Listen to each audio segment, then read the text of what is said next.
Most of the movies we've done for you so far have involved conifers or evergreens, and now that it's autumn here in the UK and broadleaf trees are beginning to drop their leaves, I thought we'd take a look at one or two of those. Working on broadleaf trees is somewhat different from working on evergreens, in as much as a lot of the structure of the tree is built by careful pruning and so on and so forth. The tree that I've bought for you today is a hornbeam. This is collected in Italy, and as you can see, it's a very small leaf variety, and it's got a lot of very fine dense twigging, which ultimately is going to make fantastic bonsai. Looking at this tree, you can see there are more than one or two problems that we've got to address, and it's very difficult to actually figure out what we're going to be able to do with this. This is a tree I've had in the garden for 4, maybe 5 years, and in that time in this pot it's very well established. What I want to begin to do today is to walk you through the design process of this tree. Looking at this tree, we've got 3 primary branches here, here and here. Because this tree has been hit by a rock and then it's grown out fairly flat in every direction, that kind of gives us a little bit of a challenge, but I think that this branch here gives us good taper. It's got lots of nice side branches, and I think that's the one that we're going to use to build the apex of this tree, so I'm now going to remove this one. The reason for removing this branch is primarily because it was coming directly at us, and that's something that never looks particularly good in bonsai. So you can see, having removed that, now we've opened up the trunk. This one now looks very thick and very straight, and it's very ugly at the base where it's been cut, so that's another one that we're going to remove. And all of a sudden, now this is gone, you can see your eyes beginning to move through this part. There's some lovely twists and turns in this old growth here, and also we've got this little guy here, which again has got a nice little turn in it. You can now see that we've got some reverse taper here where this tree has been broken in the past in the mountains, probably been hit by a rock. You can see we've got this beautiful old callus tissue, but then we have got this thick ugly lump here. We've also got some very poor roots where this has been pulled out of the ground when it was hit. So basically carving is going to allow us to reduce this part of the tree.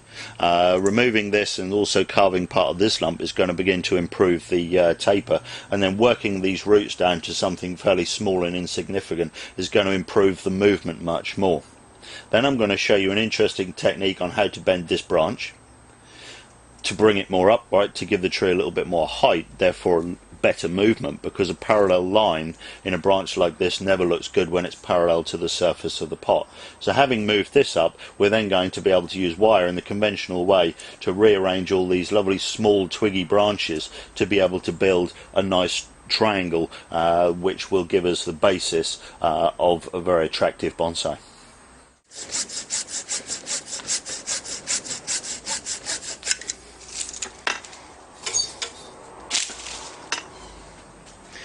Now, having got rid of this branch, you can see this one here is very uninteresting. It's only got a tiny little piece on the end of that, and that's not going to be able to be bent into the design of the tree particularly attractively, so that also can be removed. I know a lot of people would worry about trying to bend a branch this big, and it's something that certainly most people would try and live with, but for me it's a little bit too horizontal, it's a bit too flat, and so what I need to do is raise that. And the way I'm going to do that is with this. This is a turnbuckle, and you can see the end, which is normally a loop, has been cut off just to create a little fork. We've got this conveniently placed dead spur, and then what I'm going to do is put a block of wood across the pot and also across the soil. That goes underneath the little dead spur, and then we just pop that up onto the wood, and then by unscrewing that you can see that this branch is moving up nicely. Now there's obviously a limit to what we can do in terms of bending this branch in one go, because it would very quickly crack, but because this is a very healthy tree, this is full of sap, it's relatively young wood, and you can see it's moving very easily. And basically this turnbuckle will stay here for probably a year, possibly even 2 years, and in that time this branch will create lots of new wood around or just underneath the bark, and in doing so this position will be fixed. And of course with a turnbuckle it's possible that we can give it a little bit of a turn once in a while, and then we can increase the movement on that. So it would be possible to bring this trunk up to here if we wanted to, although I don't think in this instance we're going to need to do that. When bending a thick trunk like this, watch very carefully, because minute little cracks in the bark may begin to appear. If they do, just back it off half a turn and then leave it. 3-4 months down the road we can give it another turn and move it a little bit more.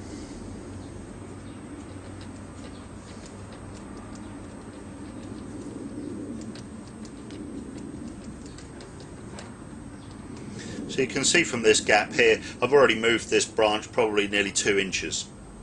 And this is a very simple, stress-free way of bending a branch like this, and as you can see it's already improved the flow and the movement through the tree.